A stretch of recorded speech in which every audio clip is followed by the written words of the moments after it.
बाबासाहेब जर असते, मला विश्वास आहे की आज जर या ठिकाणी डॉक्टर बाबासाहेब आंबेडकर असते तर या सगळ्या महाराजांच्या ढुंगणावर लाथा मारल्या असत्या की भरव्यानो तुम्हाला अक्कल पाहिजे की आपला एक भाऊ मरायला वेळ आली, त्याच्यावर उपासमारीची वेळ आलेली आहे, त्याला शिक्षण व्यवस्थित मिळत नाही, त्याला शाळेपासून तो उदासीन झालाय. जय भीम जय संविधान. आजचा जो व्हिडिओ आहे ते अत्यंत महत्त्वाचा आहे. पहिल्यांदा मी हे क्लिअर करू इच्छितो की आमचा लढा मातंग समाजाबद्दल अजिबात नाहीये, पण मातंग समाजातील काही नेते आपली नेतेगिरी पुढे करण्यासाठी मातंग समाजाला पुढे करून बाबासाहेबांना, संविधानाला, बौद्धांना टार्गेट करतात. हे सर्वजण आमच्यासाठी मांगटेच आहेत, हे पुन्हा एकदा मी क्लिअर करतोय. ज्यांनी ज्यांनी आमच्यावर प्रश्नचिन्ह निर्माण केले त्यांना फक्त आम्ही उत्तर दिलेलं आहे. कारण बाबासाहेब आंबेडकरांनी सांगितलं अंगावर येईल त्याला शिंगावर घ्यायचं. आणि त्या व्हिडिओमध्ये एक पोत्रा संघटनेचे राष्ट्रीय अध्यक्ष अण्णाभाऊ साठे यांचे नकली वंशज सचिन साठे त्या व्हिडिओमध्ये असं म्हणतात की आज डॉक्टर बाबासाहेब आंबेडकर जर राहिले असते तर त्यांनी महाराजांच्या ढुंगणावर लात मारली असती. कारण आज मांगारूपास मारीची वेळ आलेली आहे, त्यांना शिक्षण सुद्धा मिळत नाही. ही त्या पाठीमागचे त्यांनी कारण दिलेले आहेत. सचिन साठे जो चाटे क्लासमध्ये ज्याचं शिक्षण झालं, साठे क्लास म्हणजे आपल्याला माहित आहे RSSचं टोपण नाव मी ठेवलेलं आहे. आणि मग चाटे क्लासमध्ये शिकलेला हा सचिन साठे अशा प्रकारे महाराजची बदनामी करतो आणि इनडायरेक्टली डॉक्टर बाबासाहेब आंबेडकरांची बदनामी करतो. त्यांचा पहिल्यांदा मी या ठिकाणी निषेध करतो. आणि खरंच आज डॉक्टर बाबासाहेब आंबेडकर राहिले असते तर काय झालं असतं याचं उत्तर देतो आणि थांबतो.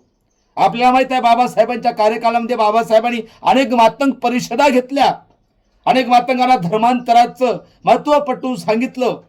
बाबासाहेबाच्या हातीमध्ये, बाबासाहेबाच्या धर्मांतरामध्ये एकही मांग सामील झाला नाही. चाटे क्लासमध्ये शिकलेल्या सचिन साठेंनी किती प्रयत्न केले की मातंग समाजाला स्वाभिमानाने जगण्यासाठी. त्यांनी बौद्ध धम्म स्वीकारावं म्हणून. हा सांगतो आम्हाला शिक्षण मिळत नाही. आज बाबासाहेब आंबेडकर राहिले असते तर काय वाटलं असतं. कारण बाबासाहेबांचं भारतीय संविधान भाग 3 फंडामेंटल राईट आर्टिकल 1901 नुसार सगळ्याबरोबर माझ्या मातंग समाजालाही शिक्षणाचा अधिकार दिला. आजही आहे. कोणी माईचा लाले रोखू शकत नाही. स्वतःचं महत्व वाढवण्यासाठी समाज तुमच्या पाठीमागे राहावा म्हणून त्याला चुकीची माहिती देता शिक्षण मिळत नाही म्हणून. या RSSच्या सचिन साठे नावाच्या चेल्याने लक्षात घ्यावं. आणि म्हणून मातंग समाज शिकला पाहिजे. बाबासाहेबांनी शिक्षणाचा अधिकार दिला 21 नुसार. त्यासाठी हा चाटे क्लासचा पोत्रा संघटनेचा राष्ट्रीय अध्यक्ष सचिन साठे यांनी मातंग समाजाने शिकावं म्हणून, मातंगांनी डपडे वाजू नये, मातंगांनी पुंग्या वाजू नये, मातंगांनी पोत्रांची सोडावं म्हणून किती कष्ट केलेत याचे उदाहरण त्यांनी आकडेवारी सांगावं. एवढंच नाही, हा जो डरकाळी फोडतोय मनुस्मृती अध्याय 8 श्लोक क्रमांक 270 एक जातीरदी जातीस्तू वाचा दारुण्या क्षिपणू जीवा प्रापण्याच्या जगणे प्रभवीस.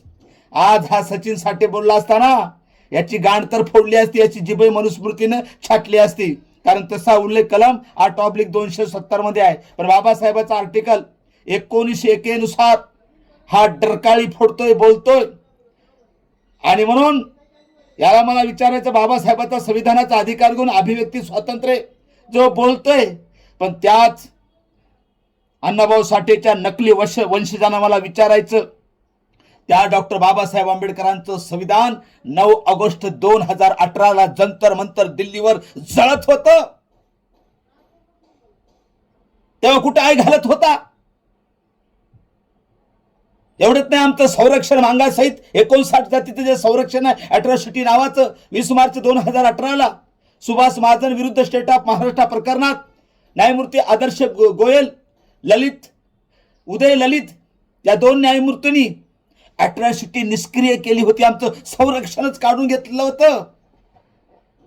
तेव्हा तो दिलेला निर्णय रद्द व्हावा म्हणून हा कुठे रोडवर उतरला का? अरे 20 लोक मेले, अट्रॉसिटीसाठी देशामध्ये शहीद झाली, किती मांग होते सचिन साठेंनी सांगावं.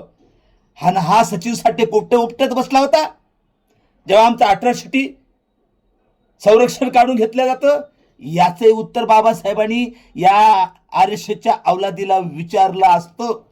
एवढंच नाही, आज हे पोत्रा संघटनेचे सदस्य पदाधिकारी सचिन साठे असतील, अमित गोरखे असतील, विष्णू कसबे असतील, सुधाकर भालेराव असतील, हे मागांना 2-3% मिळावं म्हणून संघर्ष करतात. ऍक्च्युली रियालिटी सांगतो, यांना काही गेलं नाही. यांना आपली दुकानदारी चालवण्यासाठी, आपली लिडरशिप पुढे आणण्यासाठी महारमांग वाद लावून हे मेलेल्या माणसाच्या टाळूवरलं लोणी खाण्याचं काम करत आहेत. हे माझ्या मातंग बांधवांनी लक्षात घ्यावं.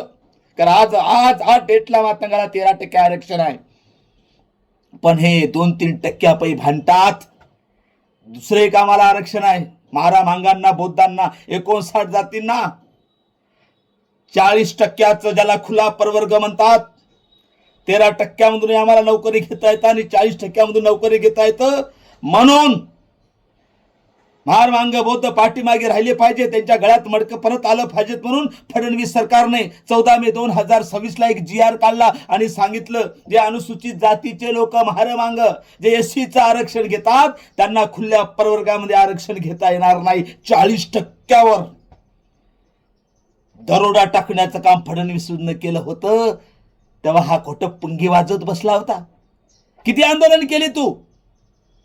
याचे उत्तर सचिन साठेने द्यावं. आणि मी केलेले सगळे जे आरोप आहेत ते सगळे बघितले असते, आणि आज जर बाबासाहेब जर जिवंत असते तर निश्चित गांडीवर लाथा मारल्या असत्या. महाराजच्या नाही, या सचिन साठेच्या आणि त्याच्या अवलादीच्या, या RSS पिल्लावळीच्या.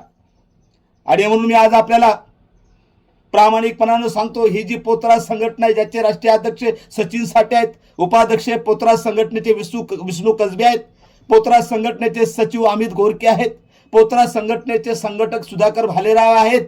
या सर्वांना माझी विनंती आहे की तुम्ही प्रामाणिकपणाने 20-25 वर्षापासून समाजाचं काम करता. अरे 25 वर्षापूर्वी माझ्या मातंग समाजाला तुम्ही सांगितलं असतं, डपडे सोडा, पुंग्या वाजवायचं सोडा, पोतराज की सुटता. अरे एक आयसचं काय घेऊन बसलात?